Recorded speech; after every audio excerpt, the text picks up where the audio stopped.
Now for our What in the World segment. What got my attention this week was the release of my friend and colleague Maziar Bahari from the notorious Evin prison in Tehran. Bahari is an award-winning filmmaker and journalist whom I've worked with extensively at Newsweek and who has also been a guest on this program.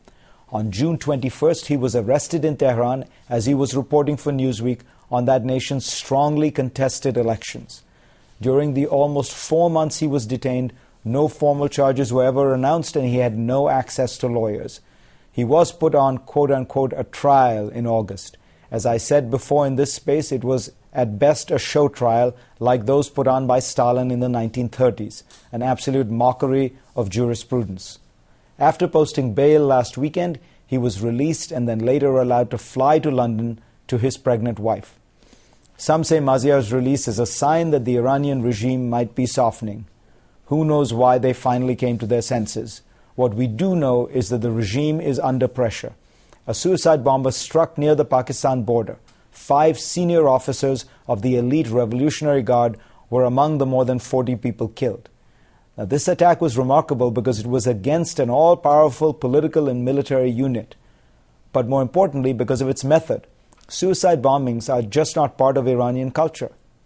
The Iranian regime, of course, immediately blamed the US and the UK and Pakistan for backing the attack. But the fact of the matter is, it is the Iranian people who are fighting this regime, now violently.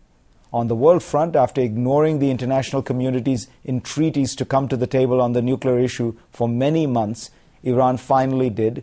They even went so far as to reach some kind of a draft deal with the US, Russia, France, and the UN. We'll see if they make good on their word this time. Now, others say Maziar's release was a humanitarian act by the regime. They wanted to make sure he was there for the birth of his first child. Fine, but please remember, this was a man who should never have been arrested in the first place. Furthermore, it is really impossible to use the word humanitarian when you look at the rest of the picture. It's estimated that hundreds of people, including 25 of Maziar's fellow journalists, remain imprisoned in Iran from the post-election crackdown. And most disturbing is this.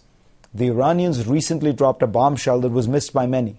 3 people have been sentenced to death in connection with post-election protests. No charges have been specified. We don't even know their names, only their initials, MZ, AP, and NA. So to MZ, AP, and NA, and all of the others, I will say this. I am delighted that Maziar Bahari has now been granted his freedom. But I will not end my call for the Iranian regime to release all prisoners illegitimately arrested in the post-election crackdown. If Iran wants respect on the world stage, it must respect the rights of its own people.